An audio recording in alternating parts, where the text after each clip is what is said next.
Are you in the market for a handgun? Well, before you start shopping, you need to be aware of the most terrible handguns out there that you should never waste your money on. In this video, we'll explore the answers to those questions and take a closer look at the handguns you should avoid at all costs. The Taurus Judge has always been seen as a gimmick, trying to do too much and succeeding at nothing. A 5-shot revolver that takes both 45 Colt and 410 shot shells. It is a jack of all trades, but a master of none. If it had been well executed, it could have been a joke we all laughed at and moved on. Unfortunately, it is poorly made, and nothing is worse than a bad joke that falls flat. The trigger pull is so heavy, it requires the strength of 10 men. It has misaligned sights, poor finishes, and a host of manufacturing and production issues. The end result is a bloated, overweight handgun that is both a terrible shotgun and a mediocre revolver. While it may be good for killing snakes, a shovel would likely do the job just as well. The Colt 2000 was developed by renowned gun designers Reed Knight Jr. and Eugene Stoner, inventor of the original AR-15 rifle, as a response to the popular Austrian Glock pistol. However, it turned out to be a major misfire for the legendary American company.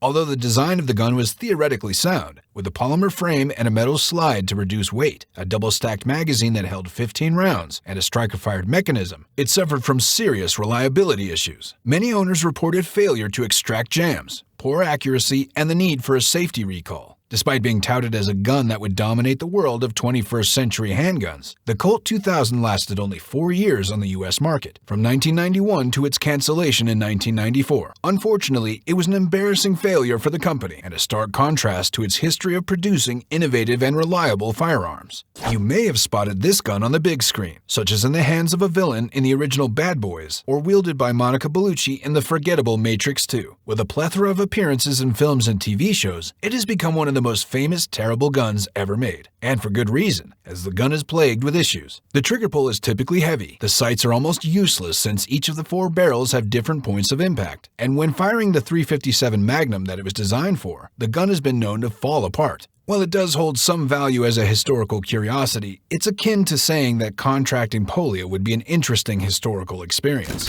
The CZ Scorpion Evo 3S1 boasts some impressive features, such as accuracy up to 10 yards, adjustable iron sights, and the SB Tactical folding brace for added stability. It also accommodates both left and right-handed users with its ambidextrous magazine release levers and safety. However, the gun falls short in several areas. Its safety level is stiff and prone to jabbing the trigger finger, and returning it to the safe mode is taxing. The heavy trigger is prone to creep and stacking, making it feel like an airsoft trigger. The bottom of the trigger is also sharp, indicating a lack of attention to detail during manufacturing. Additionally, the handstop is poorly constructed. Though there are aftermarket fixes for these flaws, they come with additional hassle. While technically impressive, the CZ Scorpion Evo 3S1's shortcomings ultimately make it a disappointing choice. You should avoid the ATI Omni Hybrid Polymer AR-15 at all costs. It has a bad design and functionality that will disgust you, even if it is priced cheaply. You will immediately notice the poor fit and finish of the rifle, as the lower and upper receiver halves won't match at all. It is evident that it is tailored for those who want to save money. The non-free-floating forend limits its functionality, and its trigger doesn't have a brake, pulling straight towards the sear heavily. The grip and stock are also not desirable. When brought to the field, things will go downhill. Right from the start, this rifle won't work right, which can be frustrating and scary. It can't even cycle one round correctly, firing when you pull the trigger but not traveling back enough to acquire a new cartridge.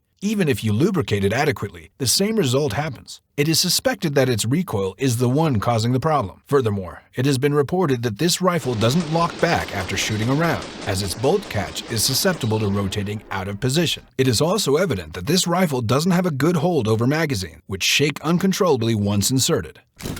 Even great companies make mistakes, and Smith & Wesson Sigma was certainly one of them. This pistol was introduced as a quick and dirty attempt to capture some of Glock's market share, but it ultimately failed. Early Sigmas were plagued by reliability issues, terrible triggers, and even a lawsuit from Glock. Some enthusiasts even referred to it as the Smegma. While later production models reportedly improved, the Sigma's greatest offense was that it was offered as an alternative to Smith & Wesson's excellent 3rd-gen autos. Thankfully, Smith & Wesson learned from their mistakes and went on to produce the much better M&P pistol. When World War II broke out, Germany initially relied on the bolt-action carabiner 98K. However, as the war progressed, German engineers sought ways to increase the rate of fire for individual soldiers. This led to the development of the Gewehr 41, which featured an early gas piston, rotating bolt rifle operating system similar to that used in the M1 Garand. Despite its similarities to the Garand, the Gewehr 41 was difficult and expensive to manufacture due to its complex machining requirements. The weapon required constant and meticulous maintenance, and its muzzle was prone to fouling. At 11 pounds unloaded, it was over 2 pounds heavier than the 98K, and its poor balance made it difficult to handle. Additionally, the semi-automatic weapon's integral non-detachable magazine was slow to load, which limited its rate of fire.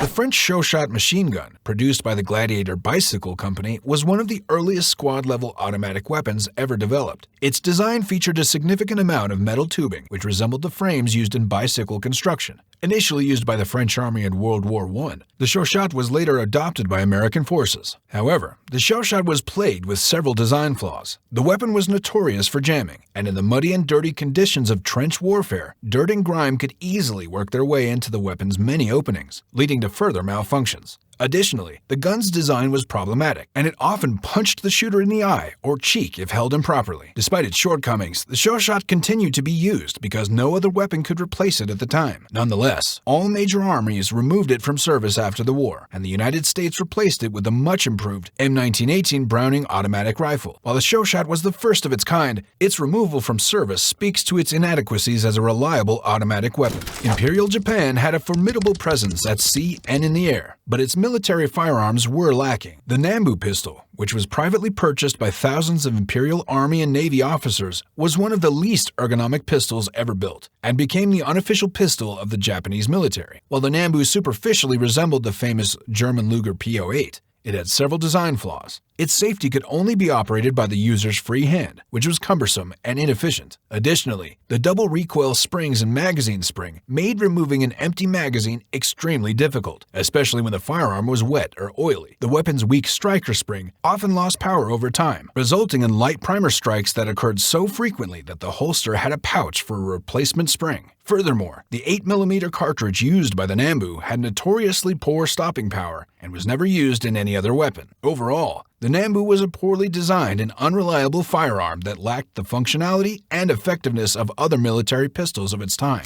In 1836, Samuel Colt, an American inventor, developed a modern revolver and received a patent for an early design, which revolutionized the firearms industry. The revolver system offered the ability to fire up to 6 shots quickly before requiring reloading, and it soon became the standard pattern for handguns. Colt attempted to bring revolver-level firepower to the world of rifles with the introduction of the Colt 1855 revolving rifle. However, this weapon was ultimately a failure due to its open nature and the amount of noise it produced. While this was acceptable in a weapon held at arm's length, it was not suitable for a firearm held close to the face. In addition, having the action close to the face posed a significant danger in case of mechanical failure or explosion. Only 1,000 Colt 1855 rifles were produced, and the entire concept was ultimately abandoned by the gun industry. So, we've covered some of the most terrible handguns that you should avoid purchasing. It's important to do your research and choose a reliable firearm that meets your needs. Don't be swayed by flashy marketing or low prices, as these guns may not be worth the investment in the long run.